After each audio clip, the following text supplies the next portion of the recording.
Welcome to Freeze Your Milk Podcast. I'm your host, Bridget, along with my husband, Chris. Podcast where we talk about the comedic side and serious side of parenting, life, and relationships. We are boy parents. We have two boys, Enzo and Rhett, with about a 6-year age gap between the two. You can check out our website, freezermilk.com. Also, feel free to follow us on Instagram at Freeze Your Milk Podcast. Thanks and hope you enjoy. Welcome back. Welcome back. Baby yet. Yep. Here we are, 38 weeks. Time's flown. It is kind of crazy how fast it went. Yeah, it's getting closer and closer, and you're definitely starting to really... I remember this from the last one. You get to, like, within 4 weeks, you get to a place where you're just done. You're tired of being pregnant, and you're just ready for the next phase. You're ready to meet your baby. For anyone that is a first-time pregnant person or has yet to become pregnant, the last 4 weeks is every day. Is it today? No, it's not today. Is it today? No, it's not today. Is today the day? Nope. Okay. Was that a contraction? Oh, it was only 2. Never mind. Like, it's just every single thing. Like, is that mucus plug? No? Okay. Is it today? No? Okay. What about tomorrow? Oh, okay. I mean, you're all ready now, though. It's just this 4 to 6 week window of every day you don't know. And your mood swings are kind of off the charts. You go from peaceful to crying to completely fiery mad in a span of about 36 seconds, and it makes my head spin. I don't get mad that often. But when I'm pregnant, I do. You get mad when you're pregnant. I get feisty. Yes, you do. Feisty is a great word to describe what you get. I get feisty. Oh, don't tell me it was a good time. Yeah. Well, what happened yesterday? We were doing something. You wanted these cookies to be made, and I don't think I wanted them. So let's start here. Our nanny, is awesome, we love her. And she made dairy-free peanut butter cookies for us. Yeah. And we devoured them in probably 40 minutes. So good. They were so good. So, Bridget attempted. Well, you were like, "Don't we have the ingredients? Can't you make those? Are you gonna make them tonight?" And I was like, "Yeah." And then you're like, "Are you gonna make them?" And I was like, "Okay, I guess I'll make them right now." And so I got up and you plopped down on the couch. Long day of work. You're ready to rest and relax, and Rhett is insane. In the kitchen, trying to turn the oven on, trying to open the oven, and once the oven is on, you can't lock the door, you can't lock the controls. So I'm trying to mix the bowl, and Rhett is screaming and getting in everything, and I was like, I could use some help, and you're like, oh, I apparently sat down too long, didn't I? And I was like, you're the one who wants the fucking cookies. And you're like, oh, is it just me? Well, then, don't do it. Don't even bother doing it. I was like, fine, I won't. And you're like, yeah, throw it away. I did not say throw it away. You did. I did not say throw it away. You said, okay, throw it away then. Because I was like, fine, I won't. And you were trying to get back to me. Well, okay, yeah, throw it away then. And I was like, okay. And I walked over to the trash can and turned the oven off, and I held the bowl above the trash can so all the dough had a long fall and went plop. And you just kind of looked at me like, oh shit. And then she stomped off into the other room to go help Enzo with homework. Had her little tantrum and walked off. I'm just it was just, I don't know. Or you kind of fuck. I pushed her to anger. I have to give her credit though. At the end of the night, she ended up making the cookies. Mm-hmm. Although they made you sick, so. Yeah. It's just getting back at you for throwing the other ones away. We just wasted half a gallon of peanut butter. No. So much peanut butter. Oh. I think it's funny though, because I don't get I don't get feisty that often.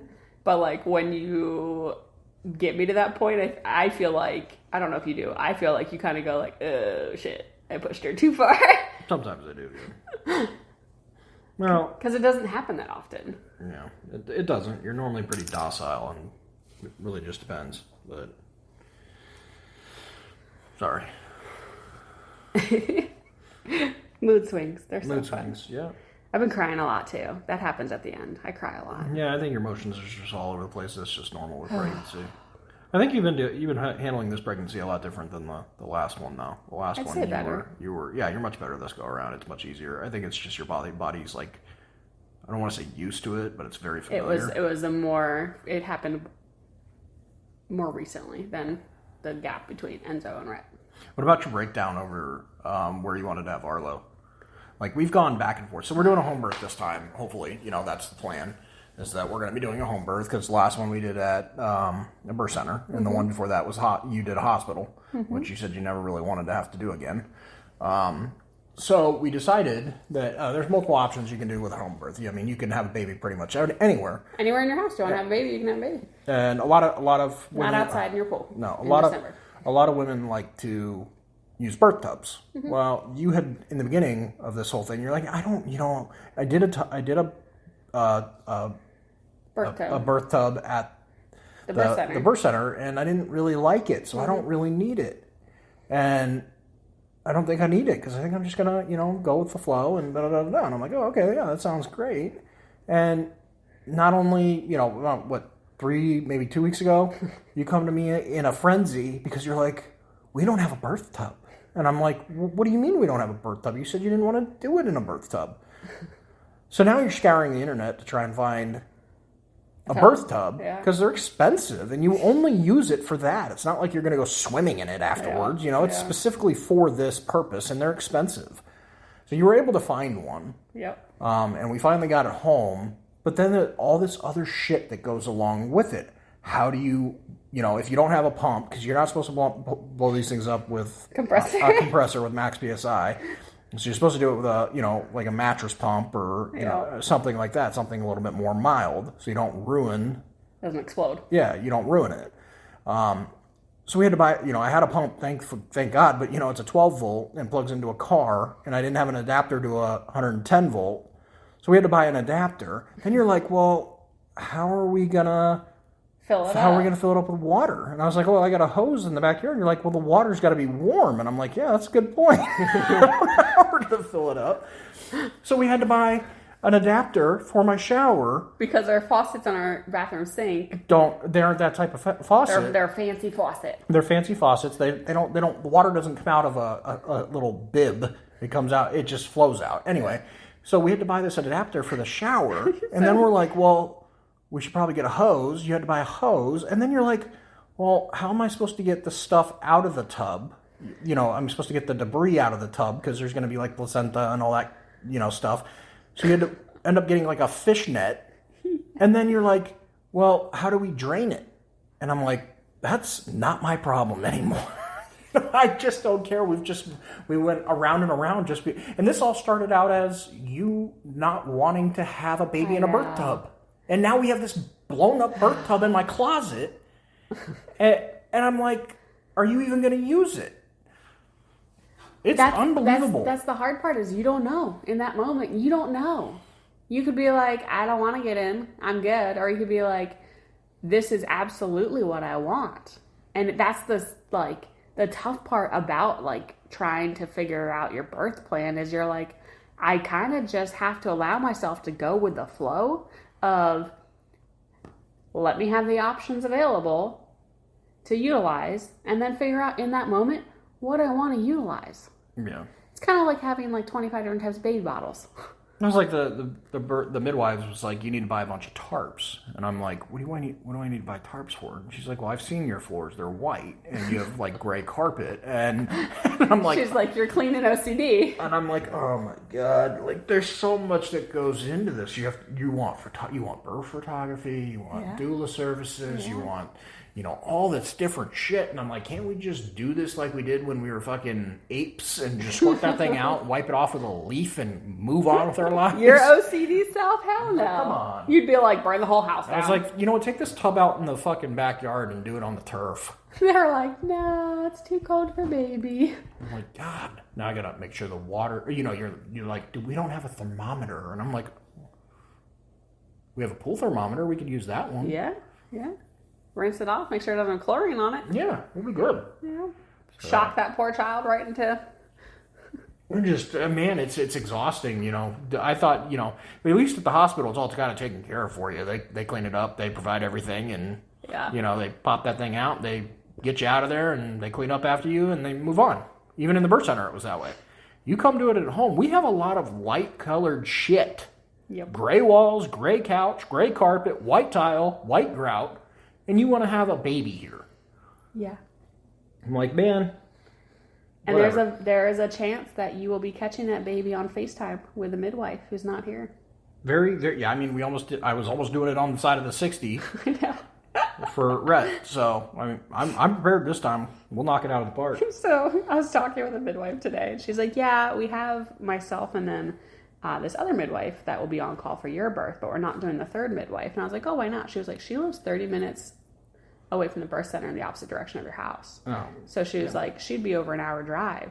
You don't have that kind of time, Bridget. No. She was like, maybe you'll have a longer labor, but with how things are looking, I will be lucky if I get there in time. That'll be fantastic. This will all be on me. I got to shoulder the weight of this.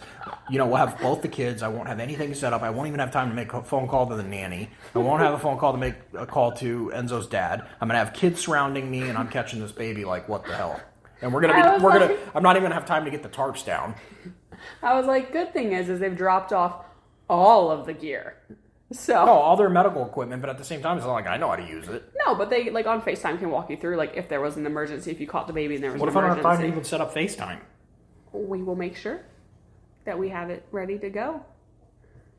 It's super quick and easy. Man, there's a lot that goes into this home birth stuff. I don't know if I'm prepared for it. We'll see. It beats delivering a baby on the side of the road. Yes, it does, I guess. And we don't have to go anywhere. We can just relax here and not worry about trying to drive in labor. And drive home 4 hours later with a newborn. And the real fun begins. Mm-hmm. Our snoo arrived today. Yeah, you were excited about that. I had to put it together. It just makes me happy because it's all the little things that are. You might want to explain what a snoo is. So it's a bougie bassinet that essentially, but it's a lifesaver. Yes, it is a lifesaver. So you can buy them or rent them. We rented one when Rhett was a couple months old, and we didn't know if we were going to have any other kids, so we didn't buy one. If we had known hindsight that we were going to have another kid, probably would have bought it. We would have bought it because it's cheaper if you're using it twice to buy versus rent. But they're not cheap, but they are good for 6 months. They are amazing. They saved our sanity with Rhett. This baby might hate it for all we know. Yep. What do they do? So it's very intelligent. It has sound detection in the bassinet, and then it has speakers in the bassinet. And if it does a real slow rocking of the bassinet, like a sideways rock, almost as a figure eight. And then if the baby starts to fuss, it'll speed up the rock a little bit, and it will start playing the white noise and different vacuum sounds and stuff like that to try to calm the baby back down. Yeah. And it's cool because it has a swaddle that straps so that your baby can't roll over, which is a huge peace of mind with small children about rolling over. And you put them in a sleep sack so they stay warm. Yeah, it's a swaddle. Yeah, they're all bundled up. Yeah, so it's really nice, and that's why you can use it extended up to about 6 months, is because of the fact that they're swaddled, and they're being swaddled with their arms out when they're getting older, but their swaddle is clipped into the side so that it keeps them on their back so they can't flip over, and they can't roll out, they can't climb out or anything. Essentially it just keeps them face up so that they can't not breathe. Yeah. But you don't put blankets or anything in them. Yeah, so it's called a snoo. We love it. So yeah, that came today. I put it together immediately, plugged it into the wall, made sure we had it ready to go. So you were saying that you were feeling, now that we have the tubs filled up, that you feel ready. Yeah. Yeah. There was some stuff that we were lacking, but we got it, and I think we're ready to go. Let's do this. Yeah. It's time. It's exciting.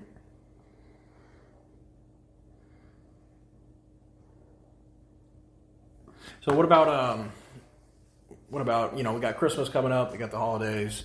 We were talking about our nanny, how awesome she is. What did she get us for Christmas this year. Man. We love her. If we could adopt her as our mom, we would. Yeah, she's awesome. She is just... I feel like she loves on us like we're her kids. Mm-hmm. Like she constantly will like think of like dairy-free things to like make. Yeah, she made us a pie for Thanksgiving. Yeah, or like things that we might be interested in. She'll like let us know or send us cute little sentimental things. And so she brought over a gift the other day, and it's like a big wooden like decor sign that you'd hang in your house somewhere, and it says like the family Grinchmas, and it has like, you know, some presents on the wood sign and a tree, and then it has each of our faces as Grinch faces and names of us, and then all 3 kids, so the expected one too. It's just adorable. It is pretty cute. It's pretty awesome. So thoughtful. Yeah, I mean, it's something so simple, but at the same time, it's something that we will have forever, and we will always look at, and it will always remind us that she got it for us.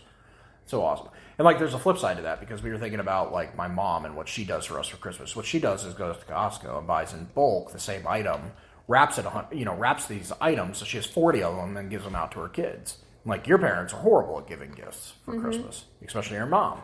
Or like your mom doesn't listen when we tell her, like even for the kids, like we told her specifically what to get Rhett, because she asked like, what should I get him? And we told her, get him this brand of this toy. Please don't do any other ones. This is the one that he wants. This is the one that we want. There was realistic reasons why we didn't want the off brands of these specific toys. Yeah. And what'd she do? She found an off brand at a consignment shop and decided that that's what she was going to get him. Yep. Just doesn't fucking listen. No, not at all. Again, our nanny has been fantastic to us in the time that we've known her. She has loved on our son. She has cared about us. We honestly feel like if push comes to shove, she would be here in a heartbeat in the event of emergency. We trust her so much that when the new baby's born, Rhett will go to her house and stay there. And he's never stayed with anybody. And he's never stayed anybody. He's never been a night away from us. He's never had someone stay here with him and us go away. So that's how much we trust her. Yeah. On the flip side of that, you know, we were talking about my mom and the bullshit she's been pulling over the past couple of weeks. She's always needing something from me. It's never a fail. She can't talk to you without bringing up something she needs. Yep, and that was a reflection of the weekend before about her boat. She has a boat that she has up in a lake that she doesn't know how to operate. She can't pull behind a truck. She doesn't know anything about it. She just has it. She got it with her ex-husband, your dad. Yeah, she got it with my dad 23, 24 years ago. And then she needed her boyfriend to do it. And now he's, So then she needed you to utilize the boat and be her private sea captain. Yeah, and yet I'm not. So she had me pull it out so I could pull it into dry storage so she couldn't get rid of it, finally. And I went through that whole ordeal, got that taken care of. And then she calls me a couple days later, and it's like, I need your help again. I'm having trouble. I don't know how to upload the photos from my phone and send them in an email to this individual so I can get rid of the boat. And I'm like, this is not the hardest task in the world. Like, she was a certified financial planner. She did very well. She was a businesswoman. I don't understand how she survived it, but so she had to come over she came over to our house so I could do that, and then she left. Mm-hmm. Paid no attention to our kids. Just came in, got that done, and left. She left the bathroom not childproof, so Rhett got in there and was like trying to play in the toilet. Yep. I mean, it's just... I was like, you left the door open. She's like, oh, I did. I'm sorry. Go back to the emails. Crazy. How do I do this? I'm like, are you fucking kidding me right now? Right. It's just so irritating, but she keeps reminding us. She's like, "Hey, I'm available when the baby comes. I'm going to come over immediately." We're like, "I hate to break it, we don't want you here while we're having a baby." You'll be lucky if we tell you 48 hours, right? Like, no. Oh, I didn't tell you immediately after we had Rhett. Yeah, no. So sorry. it's just a whole different dynamic, whole different relationship. We love... She's like, oh, I can watch Enzo or Rhett anytime. No, like, we're absolutely you not. left the bathroom door open, and he was in the toilet playing, and you had no idea. Yeah. When you were standing right outside of the bathroom. Yeah, you're not instilling very much confidence in us when she comes over here. She just completely oblivious to anything that's happening, and that's not something I feel. It was that way with my childhood though, too. So that's not like a huge surprise to me. I know one thing that's been pissing you off with her is that she kind of thinks of you as like, I don't know what. It's not like second to me, or she doesn't think of you as like my partner. I think she kind of views me as like your casual girlfriend. Like a new girlfriend who's kind of casual. Like, that's how she treats me, as if I like just started dating you. Right.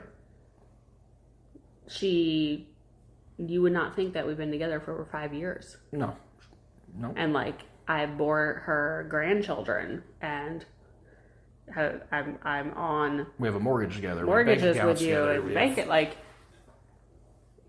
These are not small things. Right.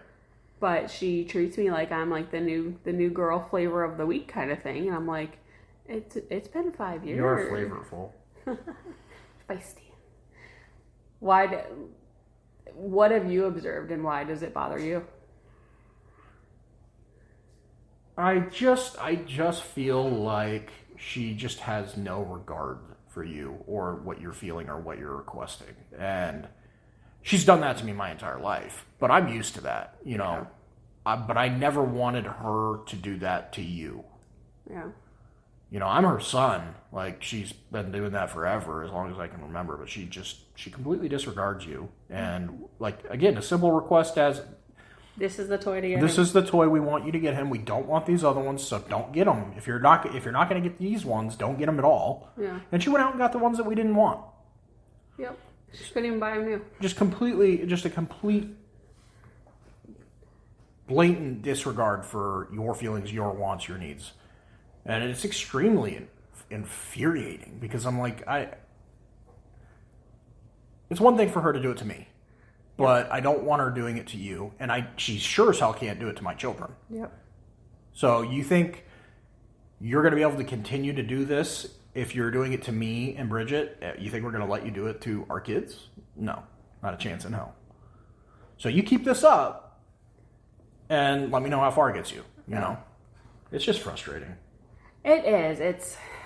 It's tough because, like, we cut my parents out, as we've talked about in the past, and she has a lot of similarities, to mine, and some of that is really triggering for me. And then, like, our nanny. In the last year that we've had her, we haven't even had her a year. She's shown more love to our family than... She has seen me more times than your mom has in 5 years. Mm-hmm. But part of that is because it's her job to be at our house with our kid. But she has shown more care and love and kindness and regard for my thought and my input and my feelings than your mom. Like, if our nanny asked to attend this baby's birth, I would probably consider it. Yep. Your mom was like, "Oh, can I attend?" Nope. Are you fucking high? No, you can't attend. Yeah, I don't know why she would think that she was that high on the priority list. Like, yeah, what part of I am relaxed and comfortable around you are you delusional on? I'm not, like, at all. My guard is up. I don't trust you. I don't like how you treat your son. I don't like how you treat me. I don't like how you treat your grandkids. Like, no. No. Hard fucking no. Well, I can wait outside. No. No. You are not getting a phone call when this happens. No. You will find out after the fact. Plain and simple. Yeah, and you can come over down the road like everybody else. Yeah, just blows my mind.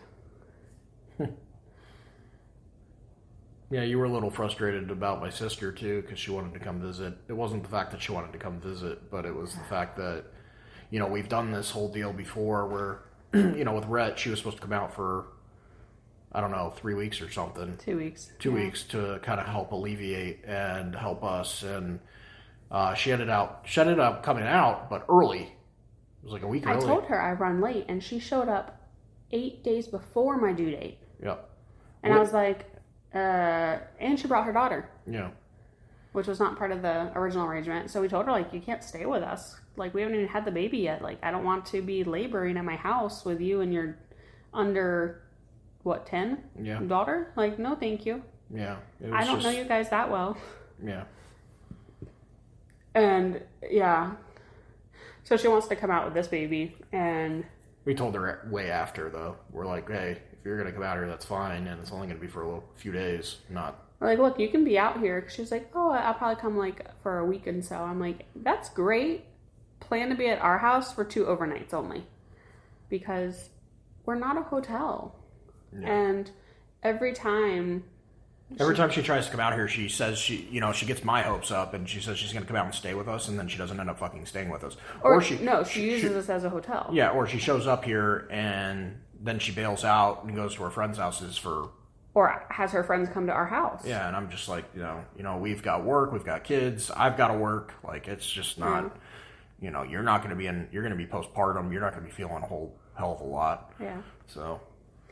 Yeah, so you had talked with her a little bit, and then I was probably a little more direct about, like, hey, this is how many nights I would plan on. This is, kind of where we hit our breaking point. If you want to spend, some time, like, coming over for dinner, a couple hours in the afternoon or in the morning, like, feel free. Like, your brother's going to be working. He's not off work. Yeah. Don't expect him to chauffeur you around or... Cook dinner. Gosh. But... Well, how many days were we postpartum with Rhett when they asked that? I don't even remember. Like 48 hours, maybe? I think we were, like, 3 days postpartum.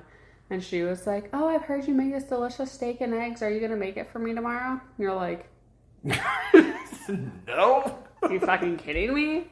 My wife just popped out a baby. We're exhausted. Like, you're supposed to be helping us. Yeah, you're supposed to be cooking. Why am I cooking for you? I don't know. I mean, it's the thought that counts. She can definitely come out here and hang out, see her, her nephew and all that good stuff. But I think with this being your second flesh and blood child and like birth experience and postpartum experience, and like my third, but my second as of recent, because Enzo was, again, almost 8 years ago. And this most likely, like 99% being our last, we are much more aware of protecting our birth space and our postpartum space and the energy and the people we allow in there. Yeah.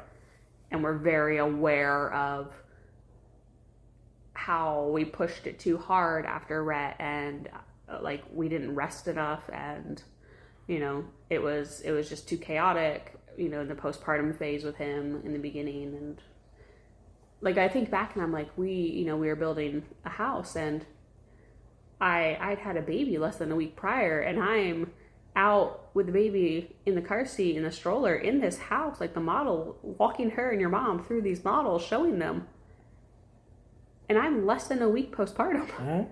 Like, holy moly.